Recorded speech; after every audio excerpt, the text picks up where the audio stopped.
ఏం జరిగిందో దేవుడికి తెలుసు. పెద్ద నేనైతే చేయగలిగింది ఏమీ లేదు. హలో ఫ్రెండ్స్, 2024 ఈ సంవత్సరం చాలా విచిత్రమైంది. నొప్పి మాయం, సర్జరీ దూరం. మోకాలు మరియు నడుము నొప్పులను ఇకపై భరించాల్సిన అవసరం లేదు. ఆపరేషన్ లేకుండా అత్యాధునిక చికిత్స. Indo British advanced pain clinic. సంప్రదించండి 9807556789.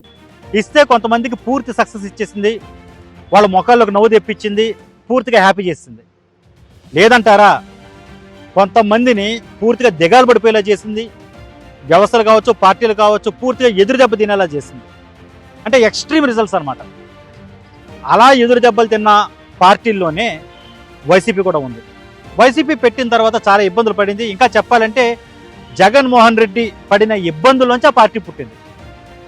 కానీ ఈ సంవత్సరం తిన్నంత ఎదురు దెబ్బ ఆ పార్టీ తన చరిత్రలో ఎప్పుడు తినలేదు. జగన్మోహన్ రెడ్డిపై అక్రమాస్తుల కేసులో జైల్లో పెట్టేశారు. 16 నెలలు జైల్లో ఉన్నారు. ఆ టైంలో ఆయన చెల్లి, తల్లి, భార్య అండగా ఉన్నారు. సన్నిహితులు, స్నేహితులు అందరూ కూడా ఆయనతోటే ఉన్నారు. ఆయన పైన విశ్వాసం ఉంచిన క్యాడర్ అంతా కూడా జగన్మోహన్ రెడ్డి ఎప్పుడు వస్తారా అని ఎదురు చూశారు. ఆయన బయటకు వచ్చిన తర్వాత ఎన్నికలకు వెళ్ళారు. 2014లో ఓటంపాలు చూసిన ప్రతిపక్ష నేత హోదా స్థాయిలో అసెంబ్లీలో కూర్చున్నారు. ధీటుగా అప్పటి గవర్నమెంట్ని ఎదుర్కొన్నారు, టీడీపీ అండ్ బీజేపీ కూటమి ప్రభుత్వాన్ని. 2019కి వచ్చేసరికి కొంత ముందుగానే ఆయన దానికి ఒక వ్యూహం రచించుకొని పాదయాత్రతో జనంలోకి వెళ్ళిపోయారు. ఒక్క ఛాన్స్ అంటూ ప్రజల మద్దతు కూడా కట్టుకున్నారు. దాంతో ఆయన కనీ విని ఎరిగిన స్థాయిలో 151 సీట్లతో, అప్పటికి రికార్డ్ అది, 175లో 151 సీట్లతో అసెంబ్లీలో కూర్చున్నారు. దాంతో కనీసం ఒక 2-3 టర్మ్స్ అయినా ఆయనే సీఎంగా ఉంటారని అందరూ ఫిక్స్ అయిపోయారు. ఎనలిస్టులు కూడా అదే చెప్పారు. జగన్మోహన్ రెడ్డి అయితే ఒక 30 ఏళ్ళు నేనే సీఎంగా ఉంటానన్న నమ్మకంలో ఆయన ఉన్నారు. అది ఆయన మాటల్లో చాలాసార్లు కనిపించేది. కానీ 5 ఏళ్లలోనే ప్రజా వ్యతిరేకతను చాలా మూట కట్టుకున్నారు ఆయన.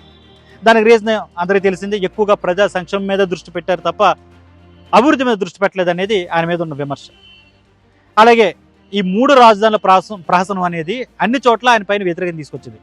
రాజధానిని తమ దగ్గర నుంచి తీసేస్తున్నారు అనే భయంతో అమరావతిలో ఆయన మద్దతు కోల్పోతే, వైజాగ్లో ప్రశాంతంగా ఉన్న వైజాగ్లో ఈ రాజధాని పెడతామంటున్నారు, ఇక్కడ రియల్ ఎస్టేట్ అని భూమి అని తెస్తున్నారు, చాలా అక్రమాలు జరిగిపోతున్నాయి ఆస్తులకు సంబంధించి, ఇది కరెక్ట్ కాదంటూ వాళ్ళు భయపడిపోయారు.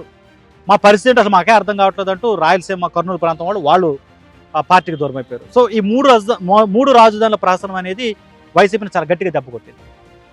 చివరికి ఆ నిర్ణయాన్ని వెనక్కి తీసుకున్న తాత్కాలికంగా అది ప్రజల్లో మంచి ఇంప్రెషన్ అయితే తేలేకపోయింది. దానికి తోడు జగన్మోహన్ రెడ్డి గారి దగ్గర మంచి పేరు తెచ్చుకోవడానికి, ఆయన దృష్టిలో పడడం కోసం కొంతమంది మంత్రులు, ఎమ్మెల్యేలు వాడిన విపరీతమైన భాష.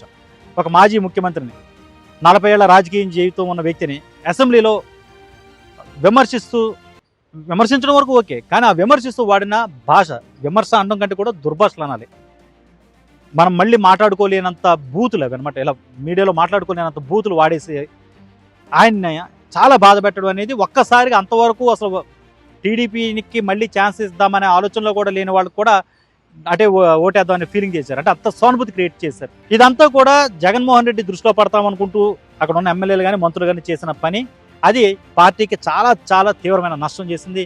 దాని నుంచి పార్టీ 2024 ఎన్నికల్లో కోలుకోలేని దెబ్బతినేసింది. 151 నుంచి 11 సీట్లకు పడిపోవడం అనేది అసలు ఎవరు కని విని అంటే వినలేదనమాట. అంత ఎవరు ఊహించకుండా ఊహించినంత పెద్ద ఓటమి. కనీసం అంటే 151 సీట్లలో పోనీ ఒక 50 సీట్లు పోయినా, ఆ 51 సీట్లు పోయినా పోనీ ఇంకో 10 తీసుకుందాం, మిగతా సీట్లని పోయినా 90 సీట్లన్నా మనకు వస్తే అధికారంలోకి వచ్చేస్తామన్న నమ్మకంతో పార్టీ నాయకులు ఉన్నారు.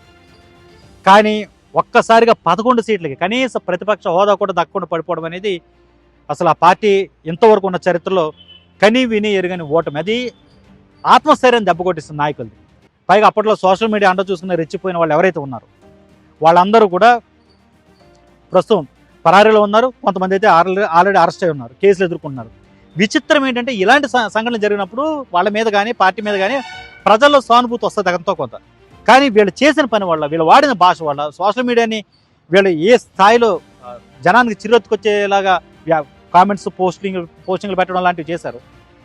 వాటి వల్ల కనీసం మద్దతు కానీ సానుభూతి కానీ రావడం లేదు. అది ఎవరి మీదన్నా ఇప్పుడున్న గవర్నమెంట్ టార్గెట్ చేస్తుందని ఫీలింగ్ వచ్చినా వాళ్ళ మీద, ఎవరైతే వాటిని ఎదుర్కొంటున్నారో వాళ్ళ మీద సానుభూతి రావట్లేదు. అది అత్యంత బాధాకరమైనది రాజకీయ పార్టీలో, ఆ పార్టీలు నడిపించే వాళ్ళకి. అన్నింటి మించి అత్యంత సన్నిహితులైన వాళ్ళు పార్టీ నుంచి వెళ్ళిపోతున్నారు.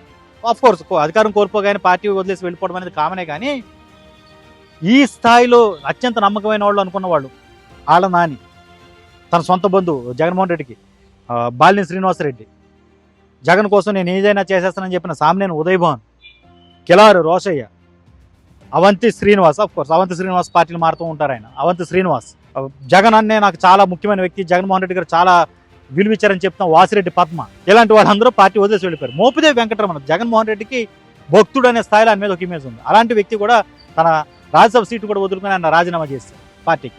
మోపిదేవి వెంకటరమణ ఇలాంటి కీలకమైన వ్యక్తులందరూ కూడా పార్టీ నుంచి దూరం వెళ్ళిపోవడాన్ని ఆ పార్టీ కార్యకర్తలు జీర్ణించుకోలేకపోతున్నారు.